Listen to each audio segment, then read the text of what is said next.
n'enzimba nayo ekyuka. Kato Akura Construction Services Limited twakuguka nnyo mu kuzimba okwa buli kika okutuukagana n'omulembe. Tuzimba biodigester septic tank tezijjula ate ng'okuzimbibwa etwala ekifo kitono ddala ab'amaka, amasomero, amasinzizo, hotels n'ebifo ebirala. Mwetaaga kabuyonjo ekika kino mutambule n'omulembe. Tukola general construction okuba plan eza buli kika, okukola finishing, electrical installation, plumbing, okusiba tiles ne painting. Kw'ossa n'okusima enzizi eza buli kika. Tusangibwa Nateete ku Prime Village Mall level 2 room D7. Esimu noti 757 noti 54 noti noti oba noti 772 noti 9 Kato Akura Construction Services Limited. Zimba Uganda.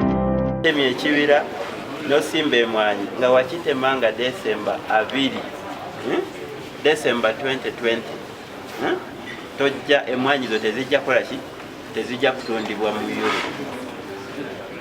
Era etteeka ligamba nti tulina okutegeera emmwanyi gye tunda mu Europe eva waani era ani agirimye.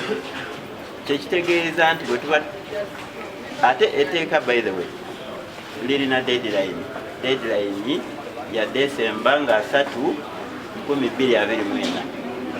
Bwe tuba nga tetulina kiraga nti emmwanyi zaffe tetwazirima bwe twatema kibira tetujja kusobola kutunda mmwanyi zaffe mu Europe.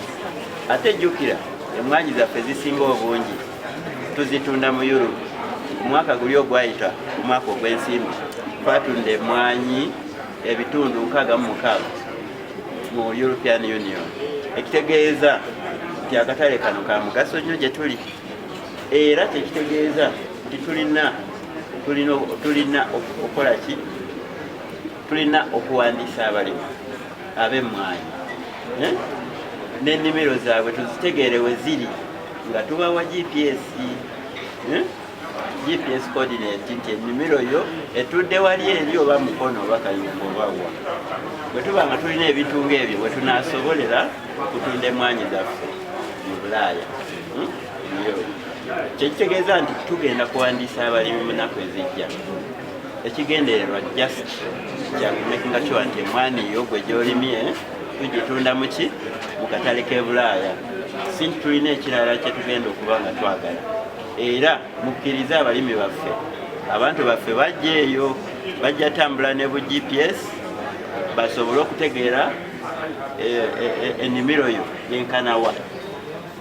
Bakubuuzeeko n'ebibuuzo bitonotono tusobole okuba nga tulina ebikukwatako. Bwe tunaabeera n'ebikukwatako ne tubeera ne GPS point ey'ennimiro yo tuli sure nti ojja kweyongera ng'otunda emmwanyi mu katale ka Kebla. And the deadline for implementing this regulation is December 2024. And the regulation affects many commodities, but coffee is involved. And as you know, coffee is very important in this country. And what it requires is that we must show evidence that our coffee does not contribute to deforestation. And for us to show this evidence, we need to make sure that we trace our coffee back to the producer or the farmer, wherever they are. And this means that we must have a register of all our coffee farmers and map their gardens. The regulation requires us to map and provide geo coordinates of these gardens, wherever they are.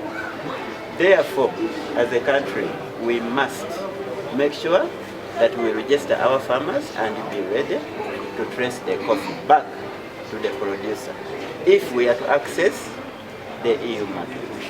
And I have already said, the Uganda exports around 66%.